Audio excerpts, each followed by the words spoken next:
আমরা খুব শান্তিতে ছিলাম, এত শান্তি এক নাগারে আমরা বাঙালিরা কখনো দেখিনি, এই শান্তি নবাব সিরাজউদ্দৌলা যাওয়ার পর থেকে শান্তি ভাঙছিল।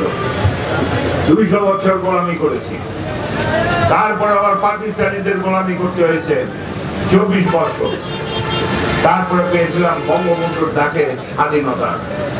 সেই স্বাধীনতা পাওয়ার পরেও এই মুনাফিকের দল রাজাকার আল বদর বঙ্গবন্ধুকে 75 হত্যা করে, সেই হত্যা করে আওয়ামী লীগের ধ্বংস করার চেষ্টা করেছিল। আমিও তাদের কাছে আসামি ছিলাম। আজকে আমার পাঞ্জাবিটা করে দেখবেন মেজর তালিমের 36টা সিগারেটের ছেঁকা আমার বুকের মধ্যে আছে। আমার হাত পা কিছুই ছিল না, আমাকে ধরে নিয়ে পিটানো হলো। নাসিম ওসমান সাহেব বঙ্গবন্ধুর হত্যার বিচার করার জন্য পুনরায় মুক্তিযোদ্ধা গেলেন, তার নববিবাহিত বউকে ডেকে। আমরা স্যাক্রিফাইস করতে জানি, কিন্তু স্যাক্রিফাইস করতে হলে মানুষের মন চাই, মনোবল চাই। আপনাদের আছে সেই মন, সেই মনোবল আছে? আমার মনে হয় না হারাই গেছিল। কারণ সেদিন যখন সালামকে হত্যার উদ্দেশ্যে নৌসিন্দির থেকে জেল ভেঙে এইখানে যারা দাওয়াত করে নিয়ে এসেছিল, আমরা কিন্তু পদে পদে তাদেরকে চিনি।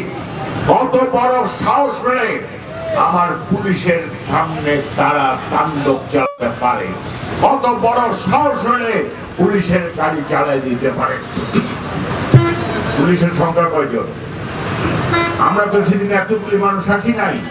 আমি দেখছি যে বদলপুরে বাড়ি বাড়ি থেকে মহিলারা পলিথিনের ভিতরে হরিণ বাঁধা কইরা পাথর দিয়ে আমাদের ছেলেদেরকে সহযোগিতা করছে, তাদেরকে প্রতিহত করার জন্য।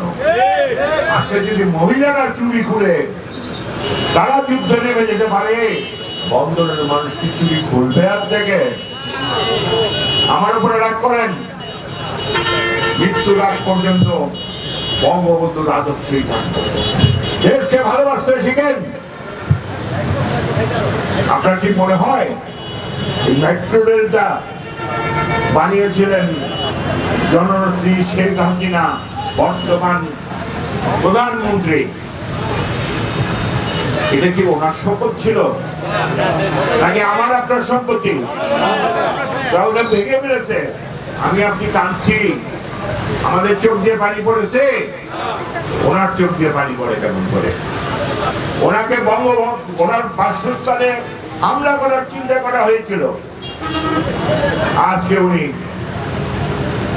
সেই সমস্ত আহত লোকের প্রত্যেকটা হসপিটালে দেখতে যাচ্ছেন, তাদের চিকিৎসার ব্যবস্থা করছেন, যারা মারা গেছেন তাদের পরিবারকে আর্থিক সহযোগিতা দিয়ে, সর্বপ্রকার সহযোগিতা দিয়ে তাদেরকে আবার পুনর্বাসিত করছেন।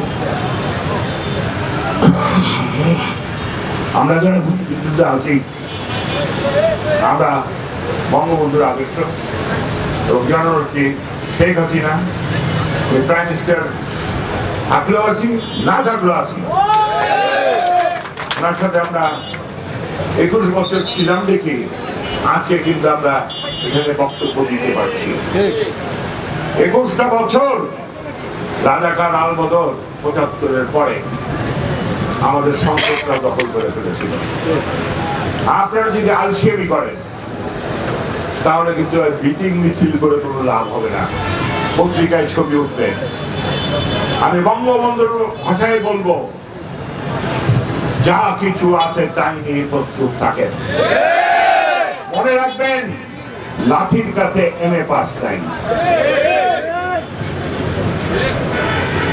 লাঠির কাছে MA পাস থাকবে। যত বড় সন্তান হিসেবে হোক না কেন, লাঠি একটা হাতের কাছে রেখে শুধুমাত্র ক্যামেরায় ছবি দেখানোর জন্য মিটিং মিছিল করেন না, মিটিং মিছিল করবেন না। আপনি বাড়িতে বসে থাকেন, অসুবিধা নাই।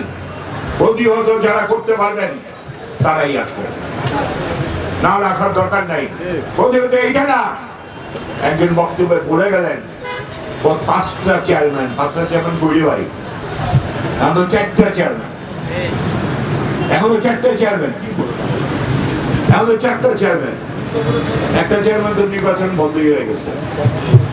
আর উপজেলা চেয়ারম্যান আমি বললে তো দোষ হয়ে যাবে।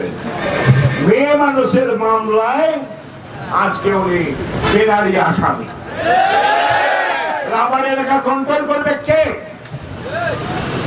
সুতরাং আমি আপনাদেরকে বলবো, এই সমস্ত রাজাকার পাট বন্দর এলাকায় এলাকায় আপনারা বেরোন, এলাকায় এলাকায় বেরোবেন এবং রাজাকার আলবদরের লিস্ট করতে হবে আমাদের। সরকারি ব্যাপার হোক আর না হোক, বন্দরে রাজাকার আলবদরের লিস্ট হবে এবং তারা এই বন্দরে বসবাস করতে পারবে না। বন্দর হচ্ছে সবচেয়ে শান্তিপ্রিয় জায়গা।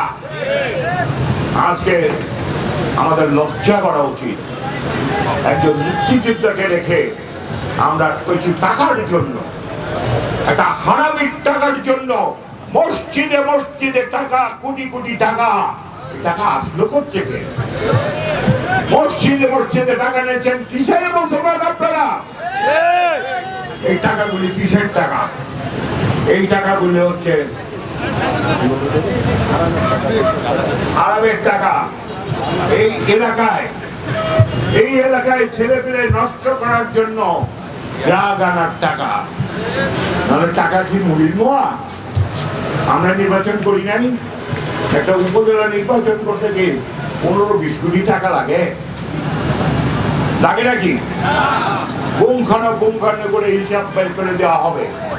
এখনো কোনো ব্যক্তি তার এগেনস্টে কোনো মামলা করেন নাই। আমি জানতে পেরেছি, শুনতে পেরেছি, তিনি এবং তার পুত্র এইখানে ইনভেস্ট করেছেন। সালাম যদি সরে যায় তাহলে তার পুত্র এককভাবে চেয়ারম্যান হয়ে যাবেন। হবে কি চেয়ারম্যান? আমি জানে বলবো সেই চেয়ারম্যান হবে। এটা আপনাদের কাছে আমার চাহিদা রইল। এবং আমি বলবো উপজেলার নির্বাচন সরকারের কাছ থেকে যেভাবেই হোক আমরা ওটা আদায় করবো। পুনরায় যেন উপজেলা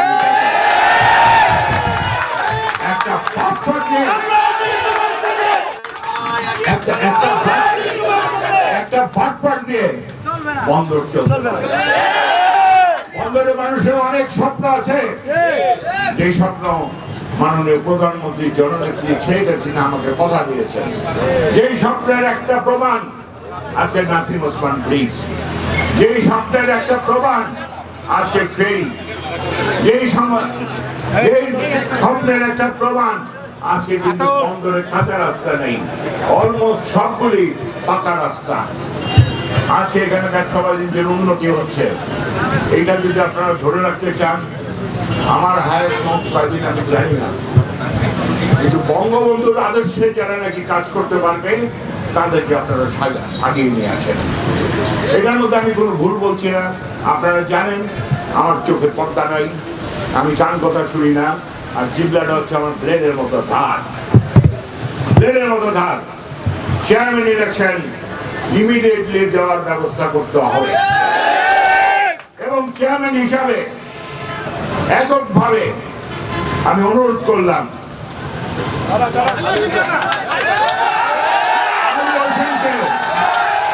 শুধু মুসলমান না, সমগ্র বন্দরের মানুষ যেন তাকে সহযোগিতা করে।